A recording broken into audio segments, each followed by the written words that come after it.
Hello, welcome back to Dream English with भावना।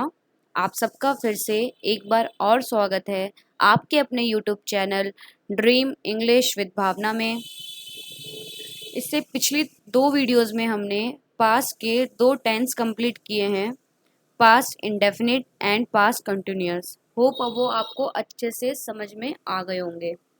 तो आज की वीडियो में हम पढ़ने वाले हैं पास्ट परफेक्ट टेंस। तो चलिए आगे बढ़ते हैं।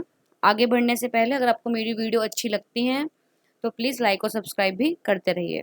तो चलिए आगे बढ़ते हैं। तो आज हम पढ़ने वाले हैं पास्ट परफेक्ट टेंस। तो सबसे पहले हम देखेंगे कि पास्ट परफेक्ट टेंस होते कैसे हैं या उनको पहचानते कैसे हैं। जब भी मुख्य क्रिया यानी कि मेन वर्ब के साथ चुका था, चुकी थी, चुके थे, दिया था, लिया था, गई थी एक्सेट्रा आता है तो हम उस टेंस को पास्ट परफेक्ट टेंस में मानते हैं। जैसे कि राम खाना खा चुका था, बारिश बंद हो चुकी थी। तो ये क्या से सेंटेंस हैं जिनके वाक्य के अंत में या मेन वर्ब के साथ चुका था और चुकी थी आ रहा है। अगर इसको नॉर्मल वे में बोलें तो ऐसा कोई भी कार्य है जो भूतकाल में यानी कि बीते हुए काल में पूरी तरीके से समाप्त हो गया हो, उसके लिए हम पास्ट परफेक्ट टेंस का यूज करते हैं। अगर हम इसे इंग्लिश में बात करें कि हम इंग्लिश में कैसे बताएंगे कि कौन से टेंस पास्ट परफेक्ट टेंस होते हैं, तो ऐसे टेंस जो या तो बीते हुए काल में हुए हों या बीते हुए काल में ही समाप्त हो गए हों, तो ऐसे कार्यों को हम पास्ट परफेक्ट टेंस के अंदर कंसीडर करते हैं। जो उसमें जो टाइम होता है काम कंप्लीट होने का या होने का, वो थोड़ा टाइम पहले की बात करते हैं, हम आजकल की नहीं, थोड़े पुराने टाइम की बात करते हैं, तो हम पास्ट परफेक्ट टेंस का यूज़ करते हैं। अगर हमें बीते हुए कार्य में जो कार्य हुआ है उसका समय पता हो तो उसके लिए हम पास्ट इंडेफिनिट टेंस का यूज़ करते हैं। अगर ऐसा कोई कार्य है जो पास्ट टेंस में कंप्लीट हो गया हो, टाइम ना पता हो, उसके लिए हम पास्ट परफेक्ट टेंस का यूज़ करते हैं। या जिसमें दिखाया जाए कि कार्य समाप्त होने पे ज़्यादा जोर दिया जाए, उसके लिए भी हम पास्ट परफेक्ट टेंस का यूज़ करते हैं। फॉर एग्ज़ाम्पल, मैं शनिवार को देर तक सोया था। मैं शनिवार को देर तक सोया था। मैं काम पर जा चुका था। मैं काम पर जा चुका था। तो ये कैसे सेंटेंस है? एक तो उनके लास्ट में या, दिया, लिया, सोया, इस टाइप की चीज़ें भी आ रही हैं, चुका था, चुकी थी भी आ रही हैं। और साथ साथ ये बता रहे हैं कि ये जो कार्य हैं पास्ट में ही कंप्लीट हुए थे या पास्ट में ही मतलब बीते हुए कार्य में ही हुए थे। कभी कभार हम पास्ट के दो कार्यों के बाद एक साथ करते हैं, जिसमें एक कार्य पहले हुआ होता है, एक कार्य बाद में हुआ होता है। तो ऐसे सेंटेंसेस में जो कार्य पहले समाप्त हुआ हो उसके लिए हम पास्ट परफेक्ट टेंस का यूज़ करते हैं, और ऐसा कार्य जो बाद में समाप्त हुआ हो उसके लिए हम पास्ट इंडेफिनिट टेंस का यूज़ करते हैं। तो अब इसी से समझ गए, जो काम पहले समाप्त हो उसके लिए हम पास्ट परफेक्ट का यूज़ करते हैं, और जो कार्य बाद में समाप्त हो तो पास्ट इंडेफिनिट का। यानी कि जो कार्य हैं जो हमने बहुत पहले समय में किए हैं या बहुत पहले ही ख़त्म हो गए, उनके लिए हम पास्ट परफेक्ट टेंस का यूज़ करते हैं। इंग्लिश में इसको बोलेंगे an action started and completed in the past before another past action. मतलब ऐसा कोई कार्य या तो स्टार्ट हुआ हो या कंप्लीट हुआ हो पास्ट में ही एक के बाद एक, मतलब दोनों ही पास्ट में हुए हैं, या तो कोई पहले समाप्त हुआ है एक साथ या कोई स्टार्ट हुआ है।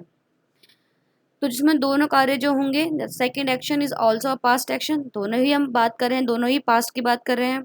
तो जो पहले समाप्त होगा उसके लिए हम पास्ट परफेक्ट टेंस का यूज़ करेंगे, और जो लास्ट में यूज जो उसके बाद होगा उसके लिए हम पास्ट इंडेफिनिट टेंस का यूज़ करेंगे।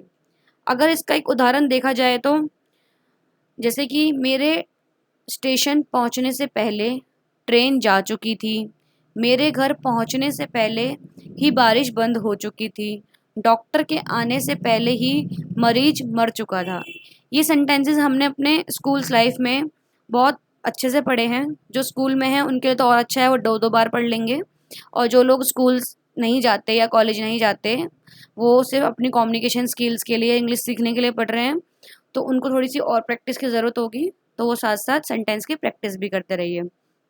जैसे इसमें एग्जाम्पल लिखा है, वायुयान उड़ने से पहले तुम हवाई अड्डा पहुंच चुके थे।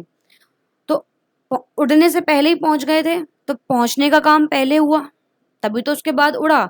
अगर वो पहले उड़ जाता, हम बोलते हैं कि तुम्हारे पहुंचने से पहले ही वायुयान उड़ गया था।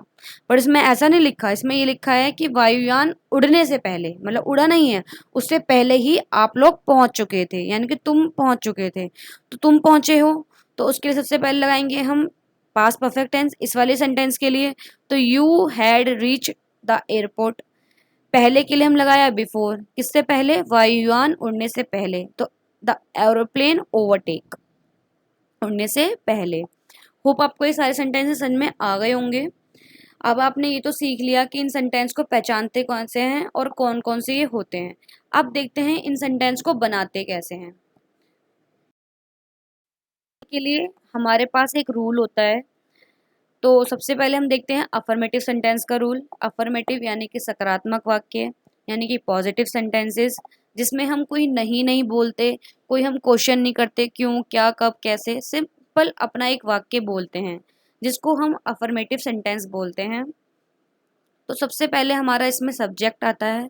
सब्जेक्ट मैं आपको हर वीडियो में बताती हूँ। सब्जेक्ट यानी कि कर्ता, या तो जो कार्य कर रहा हो या जिसके बारे में बात की जा रही हो, तो उसको हम क्या बोलते हैं, सब्जेक्ट। फिर हमारा हेड लगता है, चाहे हमारा सब्जेक्ट सिंगुलर हो, चाहे हमारा हमारा जो सब्जेक्ट है वो प्लूरल हो, दोनों के साथ हमारा हेड लगता है।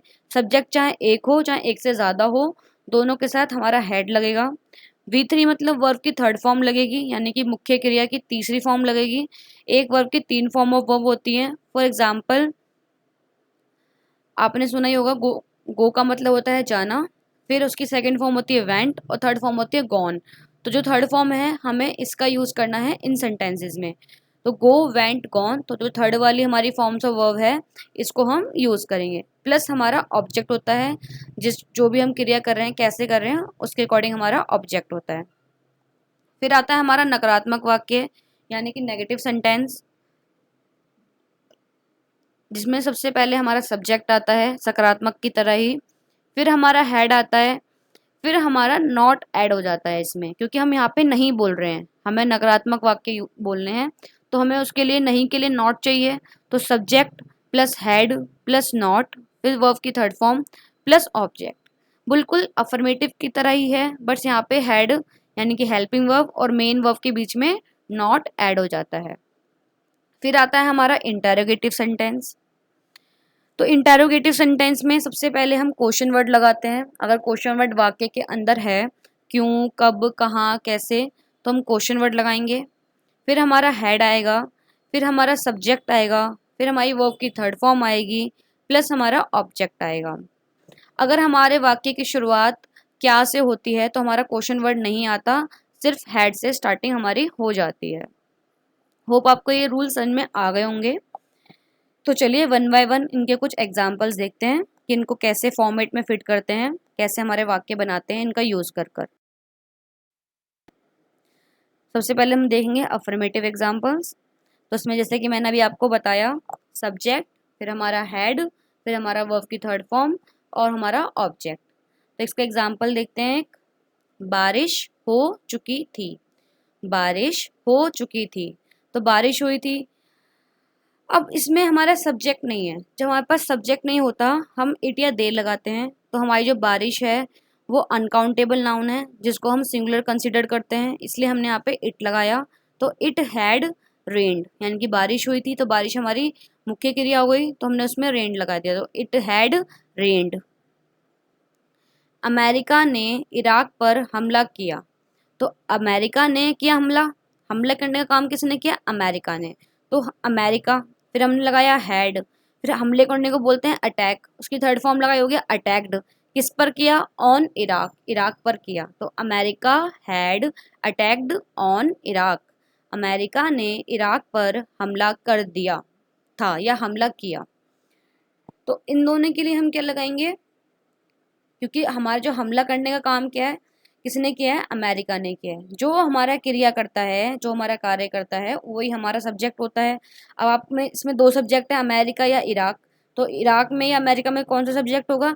जिसने वो कार्य किया। तो यहाँ पे कार्य क्या है? हमला करना। वो किसने किया? अमेरिका ने। तो हमारा जो अमेरिका होगा ना, वो हमारा सब्जेक्ट होगा। फिर हमारा हेड लगेगा। फिर हमारे हमले करने को बोलते हैं अटैक, तो उसकी थर्ड फॉर्म लगेंगे अटैक्ड। किस पर किया हमला? ऑन इराक, इराक पर किया। तो अमेरिका हैड अटैक्टेड ऑन इराक। मेरे स्टेशन पहुंचने से पहले गाड़ी छूट चुकी थी। मेरे स्टेशन पहुंचने से पहले गाड़ी छूट चुकी थी, मतलब मैं स्टेशन नहीं पहुंचा उससे पहले ही गाड़ी छूट चुकी थी। तो यानी कि पहले गाड़ी छूटने का काम हुआ। तो द ट्रेन हैड लेफ्ट, क्योंकि मैंने आपको बताया जो कार्य पहले होगा उसके लिए पास्ट परफेक्ट टेंस का यूज करेंगे। तो ट्रेन हैड लेफ्ट, लेफ्ट मतलब होता है छोड़ना या छूट के जाना। बिफोर यानी कि पहले, किससे पहले? आई रीच्ड द स्टेशन, मेरे स्टेशन पहुंचने से पहले। रीच मतलब होता है कहीं पहुंचना, तो हमने ईड लगा दिया तो हमारी थर्ड फॉर्म बन गई। तो I reach the station. The train had left before I reached the station. आपको समझ में आ रहा होगा होप। अगर नहीं, किसी को कोई भी कंफ्यूजन है या कोई भी डाउट है तो मुझे कमेंट बॉक्स में ज़रूर बताइएगा। तो चलिए अब देखते हैं कुछ नेगेटिव एग्जांपल्स। तो एक बार इसका फॉर्मूला रिवाइज कर लेते हैं, यानी कि रूल रिवाइज कर लेते हैं। तो सबसे पहले हमारा सब्जेक्ट आएगा, फिर हमारा हेड आएगा, प्लस यहाँ पे नॉट और ऐड हो जाएगा, फिर हमारी वर्ब की थर्ड फॉर्म आएगी, फिर हमारा ऑब्जेक्ट आएगा। तो हमारा रूल बन गया subject plus head plus not plus verb की थर्ड फॉर्म प्लस ऑब्जेक्ट। तो इसका कुछ एग्जाम्पल्स देखते हैं। उसकी छोटी बहन इतना नहीं रोई थी। उसकी छोटी बहन इतना नहीं रोई थी। तो यहाँ पे सब्जेक्ट कौन है? रोने का काम किसने किया है? उसकी बहन ने। तो हिज सिस्टर या हर सिस्टर। छोटी बहन तो यानी कि हर यंगर सिस्टर या his younger sister. Had, had लगाया क्योंकि सबके साथ हैड लगना है। नॉट लगाया, फिर यहाँ पे वीप की थर्ड फॉर्म लगाई। वीप का मतलब होता है रोना, तो वेप्ट हो गया। सो मच यानी कि बहुत ज़्यादा या इतना। तो his younger sister had not wept so much, उसकी बहन इतना नहीं रोई थी। हवा चलने के बाद बादल नहीं आए थे। हवा चलने के बाद बादल नहीं आए थे। तो हवा चलने के बाद नहीं आए थे। The clouds did not come after wind had blown. हवा चलने के बाद, तो पहले हवा चलेगी तभी तो the cloud did not come after the wind had blown. अगर हम बिफोर, अगर क्वेश्चन में पहले आएगा यानी कि बिफोर का यूज होगा, तो जो हमारा पास्ट परफेक्ट वाला टेंस है वो पहले आता है। अगर हम आफ्टर का यूज करते हैं तो आफ्टर के बाद हमारा पास्ट परफेक्ट वाला टेंस आएगा। वर्षा आरंभ होने से पहले लड़कियां अपने घर नहीं गई थी। वर्षा आरंभ होने से पहले लड़कियां अपने घर नहीं गई थी। तो गर्ल्स हैड नॉट गॉन, क्योंकि वो नहीं गई पहले, तो the girls had not gone to their home before it rained. The girls had not gone to their house या होम बिफोर इट रेन्ड। वर्षा आरंभ होने से पहले लड़कियां अपने घर नहीं गई थी। अब देखते हैं इंटेरोगेटिव। तो उसका रूल रिवाइज करते हैं। क्वेश्चन वर्ड आएगा, फिर हमारा हेड आएगा, फिर हमारा सब्जेक्ट आएगा, फिर हमारी वर्ब की थर्ड फॉर्म आएगी, फिर हमारा ऑब्जेक्ट आएगा। तो चलिए इसके भी कुछ एग्जांपल्स देखते हैं। अगर आपको अच्छी लग रही हो मेरी वीडियो और आपको पास्ट परफेक्ट टेंस अच्छे से समझ में आ रहे हों तो प्लीज़ लाइक और शेयर ज़रूर कीजिए और कमेंट में ज़रूर बताइए कि आपको मेरी वीडियो कैसी लगती है, और सब्सक्राइब करना तो बिल्कुल ना भूलिए। तो चलिए एग्जाम्पल देखते हैं। क्या उसने क्या उसने तुमसे बात कर ली थी? क्या उसने तुमसे बात कर ली थी? तो had he talk to you. Had he talk to you.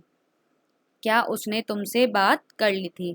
तो इसमें हमारी जो शुरुआत हुई है क्वेश्चन की वो क्या से हुई है? तो जैसा मैंने आपको बताया था, अगर वाक्य की शुरुआत क्या से होती है तो हम उसमें क्वेश्चन वर्ड नहीं लगाते, हम डायरेक्ट हैड से स्टार्ट कर देते हैं। तो हैड लगाया हमने, उसने मतलब लड़की या लड़का, तो अगर ही लड़की है तो शी, अगर लड़का है तो ही। बात करने को बोलते हैं टॉक, तो थर्ड फॉर्म हो गई टॉक्ड, किससे? तुमसे, तो talk to you. Had he talk to you. क्या उसने तुमसे बात कर ली थी? क्या तुमने उसकी बेइज्जती की थी? क्या तुमने उसकी बेइज्जती की थी? तो had you insulted him, had you insulted him, क्या तुमने उसकी बेइज्जती की थी। तुमने उसे चुपके से क्या दिया था, तुमने उसे चुपके से क्या दिया था। तो इसमें जो क्वेश्चन की शुरुआत में क्या नहीं आया, क्वेश्चन के बीच में क्या आया है, तो जो उसकी इंग्लिश में हम क्वेश्चन वर्ड होता है इसका वट, WAT वट, तो उसका हम यहाँ पे यूज करेंगे। तो what had you given him secretly, what had you given him secretly. मेरे जाने के बाद यहाँ कौन आया था, तो मेरे जाने के बाद पहले काम हुआ है, तो who came here after I had gone. तो जो मेरा काम पहले हुआ मतलब मेरे जाने के बाद, मैंने सबसे पहले वो सेंटेंस नहीं बनाया। सेंटेंस हमने अगर आफ्टर होता है, मैंने बताया था पास्ट इंडेफिनिट लगता है पहले, फिर आफ्टर के बाद पास्ट परफेक्ट लगता है, मगर कार्य पास्ट परफेक्ट उसके साथ लगता है जो कार्य पहले हुआ। तो मेरे जाने के बाद की बात हो रही है, मतलब पहले मुझे जाना पड़ेगा, तो उसके लिए हम लगाएंगे आई हैड गॉन। तो हु केम हेयर, यहाँ कौन आया था, आफ्टर आई हैड गॉन, मेरे जाने के बाद। तो who came here after I had gone. Hope आपको ये सारे सेंटेंसेस अच्छे लगे होंगे और आपको पास्ट परफेक्ट टेंस अच्छे से समझ में आ गया होगा। थैंक्स फॉर वॉचिंग, सब्सक्राइब भी ज़रूर कीजिए और बेल आइकन को ज़रूर दबा लीजिएगा ताकि आपको आने वाली वीडियोस की नोटिफिकेशन मिलते रहें। और प्लीज़ लाइक और कमेंट ज़रूर करें और सब्सक्राइब करें और अपने दोस्तों के साथ शेयर कीजिए। So good bye, thank you, have a nice day.